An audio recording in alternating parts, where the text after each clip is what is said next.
மாண்புமிகு பேரவைத் தலைவர், மாண்புமிகு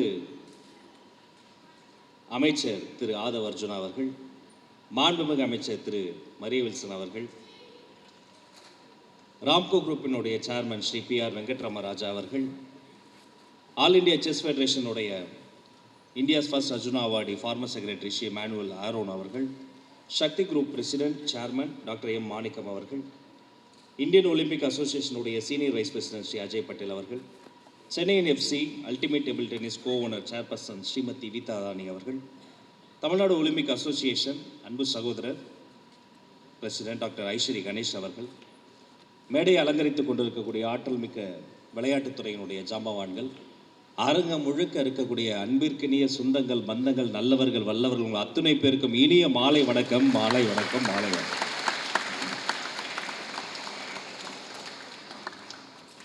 அண்ணன் ஐஸ்வரி கணேசனை பேசும்போது யங் மினிஸ்டர்ஸ் எங்கே இருக்காங்கன்னாரு. இருக்கிறதுலே யங்கஸ்ட் எங்கள் ஹானரபிள் ஸ்பீக்கர் சார் தான்.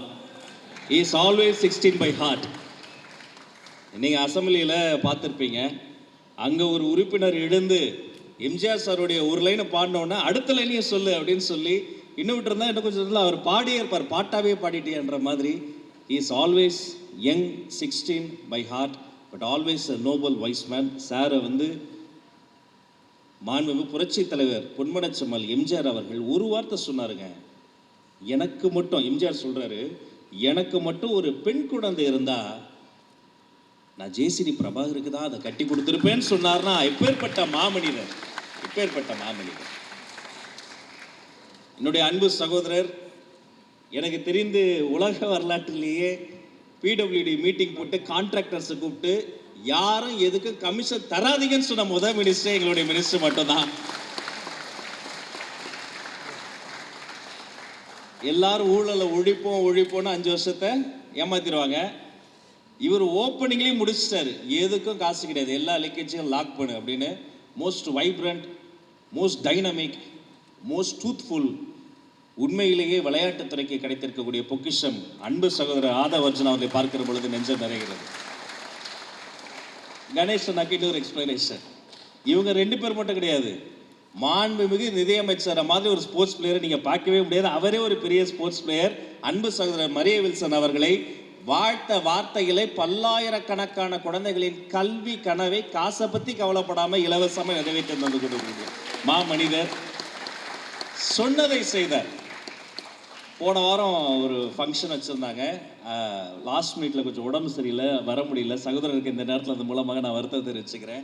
அந்த ஃபங்க்ஷனில் என்னென்னா, அவருடைய தொகுதியில் எத்தனை இளைஞர்களுக்கு வேலை இல்லையோ, ஒரு குழந்தைக்கு வேலை இல்லை, ஒரு பைப்பில் தண்ணி வரல, ஒரு அம்மாட்ட காசு இல்லை. இது 3 குடும்பங்களின் பிரச்சனை கிடையாதுங்க. பைப்பில் தண்ணி வரல, ஜல்ஜீவன் என்னாச்சு, நீர்வளத்துறை என்னாச்சு, ஒரு பையனுக்கு படிப்பில் படித்து வேலை கிடைக்கல, அப்போ ஸ்கில் டெவலப்மெண்ட் என்னாச்சு. இது 2 சரியாக நடந்திருந்தா தண்ணி குடிச்சிருப்பான், அந்த குழந்தை படிச்சிருப்பான், வேலைக்கு போயிருப்பான், அந்த அம்மாவுக்கு பாக்கெட் பண்ணி காசு கொடுத்துருப்பான். அப்போ இது இந்த நாட்டினுடைய பிரச்சனை. வேலை என்பது வெறும் வேலை கிடையாது, ஒரு வேலைங்கிறது ஒரு குடும்பத்தின், ஒரு தலைமுறையின் வாய்ப்பு. அதனால சொல்லும் போதே வேலை வாய்ப்புன்னு சொல்லுவோம். அத்தனை இளைஞர்களுக்கு இலவசமாக வேலை வாய்ப்பையும் கல்வி வாய்ப்பையும் தந்திருக்கிறார் அவர். அப்கோர்ஸ் மேடையில் இருக்க ஒவ்வொருத்தருமே பெரிய பெரிய ஜாம்பவான்கள். இது மிக மிக மிக முக்கியமான மேடை. இந்த அரங்கம் எப்படி இருக்கு? நல்லா இருக்குல்ல? எவ்வளோ அழகா இருக்குல்ல? ஏன்னா இது என் தொகுதி எழும்பூர்ல இருக்கு, எழும்பூர் மியூசியம்ல இருக்கு, பல ஆண்டுகளா இருக்கு. இப்ப ரீசெண்டா ரெனோவேஷன் ஒர்க்லாம் நடந்து ரொம்ப அழகா மாத்திருக்கிறோம். இது மாதிரி ஒரு கேலரி செட்டப்ல யோசிச்சு பாருங்க, இந்த ஆர்கிடெக்சர், இந்த கேலரி செட்டப், இதுக்கு பின்னாடி எத்தனை உழைப்பு இருக்கு. இதெல்லாம் எதுக்கு? இந்த மேடைக்கு மேலே ஏறி நாங்கள் பேசுகிற போது யாருடைய வாழ்க்கையிலையாவது லைஃப்லையாவது ஒரு சேஞ்ச் வரணும். அந்த சேஞ்ச் வர்றதுக்கான மிக சிறந்த டூல் ஸ்போர்ட்ஸ்.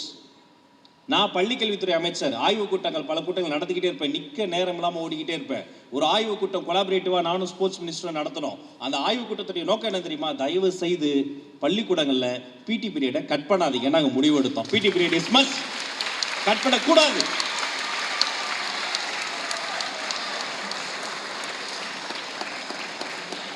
ஒரு மாணவனுக்கு வகுப்பறை எவ்வளவு முக்கியமோ, ஒரு பையனுக்கு ஸ்டடீஸ் எவ்வளவு முக்கியமோ, அவ்வளவு முக்கியம் ஸ்போர்ட்ஸ் கிரவுண்டுன்னு அதை பிலீவ் பண்ணி அதை சொன்னதோடு இல்லாமல், நான் எவ்வளோ சின்ன பையன், எவ்வளோ சின்ன ஒரு மனிதன், என்னை நேரில் பார்த்து எனக்கு அது சம்மந்தப்பட்ட தரவுகள்லாம் சொல்லி அவர் வேணுங்கிறத சாதிச்சிட்டாரு. இப்போ தமிழ்நாடு முழுக்க இருக்கக்கூடிய ஸ்கூல்ஸில் பள்ளி கல்வித்துறையினுடைய எந்த இடம் இருந்தாலும் அது மேம்படுத்தப்பட்ட விளையாட்டு மைதானமாக மாற்றுவதற்கான விதையை இந்த மனிதர் போட்டு விட்டார். இனி விளையாட்டுத்துறை அமோகமாக இருக்கும்.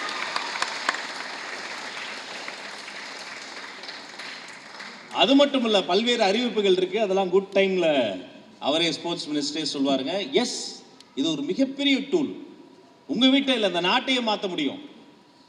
பஞ்சாபில் சன்சார்பூர்னு ஒரு சின்ன கிராமங்க, வெளியில் தெரியாது. உங்க யாருக்கா தெரியுமா? நான் சொன்னாதான் தெரியும். காலையில் 5 மணிக்கு, இமேஜின், காலங்காத்தால் 5 மணிக்கு எழுந்த உடனே என்ன தெரியுமா, அங்கே பால் வாங்க போக மாட்டாங்க, கடைக்கு போக மாட்டாங்க. 5 மணிக்கு வெட்டவெளி பொட்டல் காட்டில் 500 சொச்சம் பசங்களும் ஹாக்கி ப்ராக்டிஸ் பண்ணுவாங்க. பேட் வாங்க காசு இல்லை, பால் வாங்க காசு இல்லை, ஸ்குவாட் பொசிஷனில் நிற்க தெம்பு இல்லை. அவங்க வீட்டில் அவங்க அம்மா என்ன பண்ணுவாங்கன்னா, வெறும் பாலை காய்ச்சி அந்த குழந்தைக்கு பால் மட்டும் தான் ஊட்ட வச்சுருப்பானோ. தென்னை மட்டை பாக்கு மட்டையெல்லாம் பேட்டை மாற்றி பேப்பரையும் அந்த காட்டனையும் சுற்றி பாலாக்கி, எவ்வளோ கஷ்டமான பொசிஷன் தெரியும் உங்களுக்கு. ஹாக்கி 500 சொச்சம் குழந்தைகளை விளையாடுவாங்க. இதுதான் காலையில் 5 மணிக்கு சன்சார்பூரினுடைய சன்ரைஸ் ஷாட். அங்கிருந்து அதோடைய அவுட்புட் என்ன வருது? குவாலிட்டியான ஹாக்கி பிளேயர்ஸ் வந்தாங்க. ஒலிம்பிக்ஸ் நடந்த போது 2 நாட்டுக்கு சன்சார்பூர் கிராமத்துல இருந்து போய் விளையாண்டாங்க. இந்தியாவுக்கு விளையாண்டாங்க, மற்ற நாட்டுக்கு போய் விளையாண்டாங்க. அர்ஜுனா அவார்டு வருது, நிறைய நேஷனல் லெவல் டிராஃபிஸ் வின் பண்றாங்க, கோச்சுகள் வர்றாங்க. அந்த ஊரை நீங்க கூகுள்ல சர்ச் பண்ணி பாருங்க. வேர்ல்டு ஹாக்கியில் என்ன தெரியுமா சொல்லுவாங்க? தி மெக்கா ஆஃப் வேர்ல்டு ஹாக்கின்னு சர்ச் பண்ணீங்கன்னா சன்சார்பூர், அந்த அளவுக்கு அந்த கிராமம் வளர்ந்தது.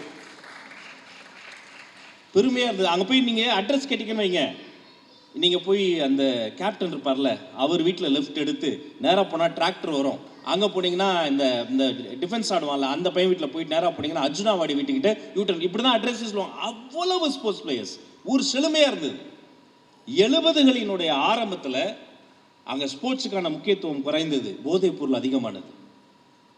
உலகத்தில் எல்லா குற்றமும் பெரிய குற்றம், குற்றங்களிலே பெரும் குற்றம், குற்றங்களின் தாய்மடி போதை பழக்கம். அந்த போதை பழக்கம் அறிமுகப்படுத்தப்பட்டது. என்னாச்சு? ஹாக்கிலேருந்து இன்ட்ரெஸ்ட் போச்சு. எம்டி கிரவுண்டில் அபகரிச்சாங்க, விளையாடக்கூடாதுன்னாங்க. டீவியேஷன் அதிகமாச்சு, ஆக்சிடென்ட்ஸ் அதிகமாச்சு, ரோடு ஆக்சிடென்ட்ஸ் அதிகமாச்சு. யார்கிட்ட போய் எந்த அட்ரஸ் கேட்டாலும் இப்படி போங்க, அந்த வாடி வீட்டுக்கு போங்கன்னு சொன்னவங்களாம் அங்கே அந்த வீல் சேர்ல வருவாரு, அந்த அங்கிள் வீட்டில் போங்க. இன்னொருத்தர் கையிலே அந்த வீட்டுக்கு போங்க. மெக்கா ஆஃப் இந்தியன் ஹாக்கின் வர்ணிக்கப்பட்ட சன்சார்பூர் ஹாக்கியினுடைய வரைபடத்திலிருந்து மெல்ல மெல்ல காணாமல் போனது. விளைவு இந்தியன் ஹாக்கிக்கு அது ஒரு பின்னடைவு அமைந்தது. சர்வதேச அளவில் ஹாக்கி ஃபீல்டுக்கு, ஹாக்கி என்ற ஒரு விளையாட்டுக்கு அது ஒரு பின்னடைவு அமைந்தது. அதில் இருந்து மீண்டு கொண்டு வர படாத பாடுபட்டாங்க. இதை வச்சு ஒரு பெரிய படம் கூட எடுத்தாங்க. அப்ப எல்லா விஷயத்திற்குமான தாய்மொழி என்ன தெரியுமா? அந்த போதை பழக்க வழக்கம். அந்த போதையிலிருந்து, அந்த போதையின் பாதையிலிருந்து ஒரு குழந்தையை காப்பாற்ற யார் தெரியுமா வேணும்? இந்த ஸ்போர்ட்ஸ் வேணுங்க. இந்த ஸ்போர்ட்ஸ் வேணும். இவங்கள மாதிரி ஸ்போர்ட்ஸ் ப்ரொமோட்டர்ஸ் பண்றது ஒரு மிக நல்ல காரியம். தயவு செய்து நீங்க இன்னும் நிறைய சப்போர்ட் பண்ணுங்க. இந்த ஸ்போர்ட் ப்ரொமோட்டர்ஸ் வர்றாங்கன்னு சொன்னா வெறும் அந்த ஃபீல்டு மட்டும், அந்த பர்டிகுலர் துறை மட்டும் வளரல, நம்ம குடும்பம் வளரும், நம்முடைய குழந்தைகள் வளருவாங்க, ஆரோக்கியமா இருப்பாங்க. அடுத்த தலைமுறைக்கு நாம சேர்த்து தர வேண்டிய மிக முக்கியமான செல்வம் தெரியுமா? ஆரோக்கியம். என் குழந்தைக்கு நான் எங்கேயா வெளில போகும்போது கூட்டு போறேன், நான் சர்ச்சு போறேன், மசூதி போறேன், கோவிலுக்கு போறேன், அப்போ வாடா கூட வாப்பா அப்படின்னா கம்பல் பண்ணி கூட்டு, நான் போற நல்ல இடத்துக்கு கூட்டு போவேன்.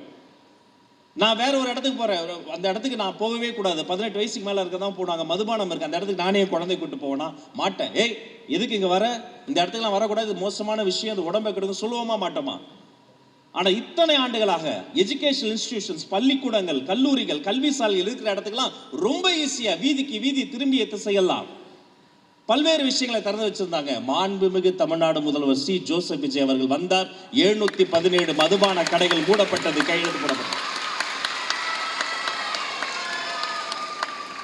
நான் பொதுவா குழந்தைங்க முன்னாடி அரசியல் பேச மாட்டேன், இது அரசியல் கிடையாது, நான் ஒரு விழிப்புணர்வா இதை நான் சொல்றேன்.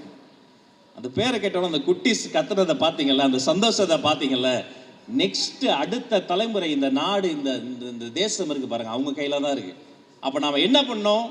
எவ்வளவு ஸ்போர்ட்ஸ் அவைலபிள் இருக்கு பாருங்க. ட்ரெடிஷனல் ஸ்போர்ட்ஸ் ஒன்று இருக்கு, எமர்ஜிங் ஸ்போர்ட்ஸ் ஒன்று இருக்கு. ட்ரெடிஷனல் ஸ்போர்ட்ஸ்லாம் நாம தான் கில்லி, சும்மா சொல்லக்கூடாது.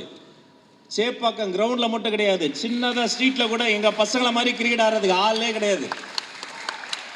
வட சென்னை முழுக்க மேடையில் இருக்கிறோம். காலையில நீங்க எந்த கிரவுண்டுக்கு போனீங்கனாலும் டர்ஃப் இருக்கோ இல்லையோ, ஃபுட்பாலை போட்டீங்கன்னா 30-40 பசங்க உள்ள விழுந்து ரத்த சிந்தி வேர்வை சிந்தி விளையாடுவோம். எங்களுக்கு ஸ்போர்ட்ஸ் என்பது தான் மதம். எங்களுக்கு ஸ்போர்ட்ஸ் என்பது ஒரு வாழ்வினுடைய ஒரு அங்கம். உழைப்பாளர் இருந்தவர்களுக்கு ஸ்போர்ட்ஸ் ரொம்ப முக்கியம். ஆனா எமர்ஜிங் ஸ்போர்ட்ஸ் நிறைய வந்துருச்சு. பிக்கிள் பால்ன்றாங்க, ஒலிம்பிக்ஸ்ல நிறைய ரூல்ஸ்லாம் வந்துச்சு. அப்ப இது தியரிட்டிக்கலாவும் டெக்னிக்கலாவும் கற்றுக்கொள்வதற்கான ஸ்கோப் நமக்கு வேணும், அந்த வாய்ப்பு வேணும். நான் ஆரம்பத்தில் சொன்னேனே, ஒவ்வொரு வேலையும் ஒரு வாய்ப்பு, வேலை வாய்ப்புன்னு சொல்றோம். இந்த விளையாட்டு மைதானமும் மிக சிறந்த வாய்ப்பு. தயவு செய்து உங்க வீட்டில் நாளைக்கு போன உடனே குழந்தைய டெய்லி கிரவுண்டுக்கு போக சொல்லுங்க. அந்த குழந்தை ஸ்கூலுக்கு போற மாதிரி, கோயிலுக்கு போற மாதிரி விளையாட்டு மைதானத்துக்கு போகணும். சுவாமி விவேகானந்தர் சொல்றார், நான் கீதையை படிப்பதை போல மைதானத்தில் விளையாடுவதன் மூலமாக சொர்க்கத்தின் அருகில் செல்கிறேன்றார். நீங்க விளையாட்டின் மூலமாக உங்களுக்குள்ளார அந்த தீய எண்ணங்கள் மறையும். விளையாட்டின் மூலமாக உடல் வலுப்பெறும். விளையாட்டின் மூலமாக தன்னம்பிக்கை வளரும். வேற யாரும் எடுத்துக்காட்ட வேண்டாம். ஒரு குழந்தை பிறந்த உடனே வளரும் வயது வரை பெற்றோரை இழக்கக்கூடாது, அந்த குழந்தை இழந்தது. வளரும் வயதில் ஊட்டச்சத்தை இழக்கக்கூடாது, அந்த குழந்தை ஊட்டச்சத்து மிக்க உணவுகளை இழந்தது. வளர்ந்த பின்பு அந்த குழந்தைக்கு நல்ல நண்பர்கள், என்விரான்மெண்ட் இருக்கணும், ஒரு சொந்தமாக ஒரு வீடு இருக்கணும், அந்த குழந்தை அதை இழக்கவே கூடாது, அதையும் இழந்தது. 1000 தடைகள் போட்டாங்க. ஆனால் அப்பா அம்மாவை இழந்து வளரும் வயதில் சொந்தமாக ஒரு இடம் கூட இல்லாமல் வெறும் அரசாங்கத்தினுடைய ஒரு ஹாஸ்டலில் சத்துணவை மட்டுமே தின்னு சாப்பிட்டு வளர்ந்து ஒரு நாள் கிரவுண்டில் போய் அவருக்கு கையில் ஸ்போர்ட்ஸ் கிடைக்குது. அந்த ஸ்போர்ட்ஸ்லேயும் பாலிடிக்ஸ் இருக்குது. ஸ்போர்ட்ஸில் ரெக்கமெண்டேஷன் வருது. ஸ்போர்ட்ஸில் யாரோ ஒருத்தர் எங்கிருந்தோ ஒரு ரெக்கமெண்டேஷன் லெட்டரை வச்சு அவன் நேஷனல்ஸுக்கு போகிறான். அப்போ இது முறியடிக்கு நாம என்ன பண்ணோம், இன்னும் ஹார்ட் ஒர்க் பண்ணி அந்த குழந்தை அந்த நேஷனல் டீமில் போகிறாரு, அந்த நேஷனல் பிளேயர் ஆகிறாரு. நேஷனல் பிளேயர் ஆனதோட அந்த ஃபெடரேஷனில் இருக்கிற பாலிடிக்ஸ் சொல்லிக்கணும்னா ஆக்டிவ் பொலிட்டிஷியன் இல்லைங்க, ஆக்டிவாக ஸ்போர்ட்ஸ்மேனாக இருக்கும்போது அதை தூக்கி போட்டு ஸ்போர்ட்ஸில் அந்த பாலிடிக்ஸ் ஒழிப்பதற்காக அந்த எலெக்ஷனில் நின்று ஃபெடரேஷனுடைய பிரசிடெண்ட்டாக இந்தியாவில் இன்னைக்கு பல ஸ்போர்ட்ஸ் பிளேயர்ஸ் ஒரு மாநிலம் விட்டு மாநிலத்துக்கு போகிறதுக்கு ட்ரெயின் டிக்கெட் வாங்குறதுக்கு கஷ்டப்பட்டு இருந்த சூழ்நிலையில் என்னுடைய வீராங்கனைகள் விமானத்தில் பறக்கிறாங்கன்னா அந்த குழந்தை அதை மாற்றியது. இனி யாரும் ஸ்போர்ட்ஸில் ரெக்கமெண்டேஷன் பண்ணக்கூடாது, காசு இல்லாமல் ஒரு பிளேயர் கஷ்டப்படக்கூடாது, ஊட்டச்சத்து இல்லாமல் கஷ்டப்படக்கூடாதுன்னு கொரோனா காலத்தில் கூட அந்த sports player supporting staffs coach எல்லாருக்கும் சேர்த்து பண உதவி செய்தது. அந்த குழந்தை வேறு யாரும் கிடையாது, இந்த வளர்ந்த குழந்தை என் நண்பர் ஆதவர்ஜுன் அவர்கள் தான். இவரை மாதிரி மனிதரை ரோல் மாடலா எடுத்துக்கங்க. கெத்தா இருங்க, கட்ஸோட இருங்க, தன்னம்பிக்கையோட இருங்க. எவ்வளவு பிரச்சனை வந்தாலும் சரி பார்த்துக்கலாம். முன்ன மாதிரி கிடையாது. நீங்க தனியா இல்ல, உங்களுக்கு சப்போர்ட்டிவா உங்க கூட நிக்கிறதுக்கு நாங்க எல்லாம் இருக்கிறோம். நம்ம ஸ்போர்ட்ஸ் ப்ரமோட்டர்ஸ் அத்தனை பேர் இருக்கிறாங்க. நல்லா விளையாடுங்க, ஜாலியா இருங்க, தெளிவா இருங்க. நீங்க செய்யற ஒவ்வொரு செயலும், இந்த மேடையில் கொடுத்த ஒவ்வொரு பரிசும், ஒவ்வொரு நகர்வும் ஏதோ ஒரு மூலையில் இருக்கிற யாரோ ஒரு குழந்தையுடைய லைஃப்பை சேஞ்ச் பண்ண போகுது. அது இப்போ தெரியாது, 5 வருஷம் கழிச்சு தெரியும், 10 வருஷம் கழிச்சு தெரியும். என்னுடைய சிஸ்டர், எங்கள் ஸ்பீக்கருடைய டாக்டர், அவங்க நின்றுட்டு இருக்கிறாங்க. அவங்க ஃபேமிலியில் அத்தனை பேர் எனக்கு நல்லா தெரியும். அமலன் என்னுடைய சகோதரர். எப்பவுமே தன் வீடு தன் குடும்பம் என்று நினைக்காது அடுத்தவங்களுடைய வாழ்க்கை என்று யோசித்து ஓடிக்கொண்டிருக்கக்கூடிய கூட்டத்தில் நாம் நின்றுட்டு இருக்கோம். இப்போ நாம் என்ன பண்ணோம், நாமளும் இதே மாதிரி நீங்கள் முடிஞ்சா ஒரு பென்சிலை ஃப்ரெண்டோட ஷேர் பண்ணுங்க. முடிஞ்சா ஒரு நோட் புக்கு 2 இருக்கா, ஒரு புக்கை இல்லாதவங்களுக்கு கொடுங்க. தமிழ்நாட்டில் 8 கோடி பேர் இருக்கும். 8 கோடி பேரும் தினந்தோறும் ஏதேதோ விஷயங்களை பேசுகிறோம். யோசிச்சு பாருங்க, சின்ன ஹெல்ப். சாலையை கடக்க முடியாத விடி சவால் மனிதருக்கு கையை பிடித்து கடக்க செய்வதும் உதவிதான். ஒரு குழந்தைக்கு ஸ்கூல் ஃபீஸ் கட்ட முடியல, ஸ்காலர்ஷிப்க்கு ஹெல்ப் பண்ணுறது உதவிதான். ஒரு நல்ல ஒரு பூமா நைக் ஷூ வாங்க முடியல ஒரு பிளேயருக்கு, அந்த ஷூவை நீங்கள் எந்த ரத்த சம்பந்தம் வேண்டாங்க, ஃப்ரெண்டாக இருக்க அவசியம் கிடையாதுங்க, ரேண்டமாக போங்க, ராஜரத்னம் ஸ்டேடியம் போங்க, நேரு ஸ்டேடியம் போங்க. அங்கே ஏக்கமாக ஒரு குழந்தை உட்காந்துருப்பான் கிழிஞ்ச ஷூவோட. உங்கள் ஷூ சைஸ் சொல்லுங்க, நான் போய் ஒரு ஷூவை வாங்கி கொடுங்க. ஒருத்தர் ஒரு நாளைக்கு ஒரு உதவியே செஞ்சால் போதுங்க. Each one help one. தினந்தோறும் தமிழ்நாட்டில் 8 கோடி உதவிகள் பிறந்து தமிழ்நாடு இந்தியாவினுடைய ஹெல்பிங் கேபிட்டலாக மாறும் என்பதை மனதில் நிறுத்துங்க. வெளியே தெரியாம நாங்க நிறைய உதவிகள் செய்கிறோம். நீங்க வெளியே திரும்படி நிறைய உதவிகள் செய்யுங்க. நீங்க செய்யறதுலேயே முதல் உதவி என்ன தெரியுமா? ஏதோ ஒரு குழந்தை ஏதோ ஒரு கனவுகளோடு இந்த விளையாட்டு மைதானத்திற்கு செல்லும் போது அதை பாராட்டுவது. ஒரு மனிதன் பிறக்கும் போது கேட்பது தாலாட்டு, வாழ்வு முடியும் போது நீராட்டு. இரண்டுக்கும் இடையில இந்த குழந்தைங்க கேட்டுக்கொண்டே இருக்க வேண்டியது பாராட்டு, பாராட்டு, பாராட்டு. நீ நல்லா வருவ, ஜெயிப்ப என்று சொல்லுங்க. எங்க பசங்க ஜெயிப்பாங்க. இது ஒரு பள்ளி கல்வித்துறை அமைச்சராக இல்லை, உங்க வீட்டு சகோதரனா இந்த தொகுதி எம்எல்ஏவா சொல்றேன், தயவு செய்து எங்க பசங்களை இன்னும் கொஞ்சம் ஃப்ரெண்டா பாருங்க. திட்டாதீங்க, கத்தாதீங்க. காலையில எழுப்பும் போதே நல்லா செல்லக்குட்டி ராஜா வாடா, என் கேப்டன் வந்துட்டான், வாடா வாடா வாடா, கலெக்டர் எந்திரா, டாக்டர் எந்திரிமா, செல்லமே அப்படி எழுப்புங்க. சில வீடுலாம் தெரியுமா, காலையில எரும மாடு மாதிரி தூங்குது பாரு, ஏந்திரம் அப்படின்னா அவன் கடுப்பாவே எந்திச்சு கடுப்பாவே போய் அப்படி இல்லை. நல்ல சிரித்த முகத்தோட உற்சாகப்படுத்தி அவருக்கு என்ன பிடிக்குமோ அதை சொல்லி உற்சாகப்படுத்தி எழுப்புங்க. இந்த நாள் மட்டுமல்ல, வாழ்வில் நாம் சிரித்து மகிழ்ந்து உற்சாகம் இருக்கிற ஒவ்வொரு நாளும் பொன்னாளாக மாறும். உங்கள் வாழ்நாள் எல்லாம் பொன்னாளாக மாற மாண்புமிகு தமிழக முதல்வர் சி ஜோசப் விஜய் அவர்களினுடைய சார்பில் பொன்னான வாழ்த்துக்களை சொல்லி விடைபெறுகிறேன். நன்றி. Thank you so much.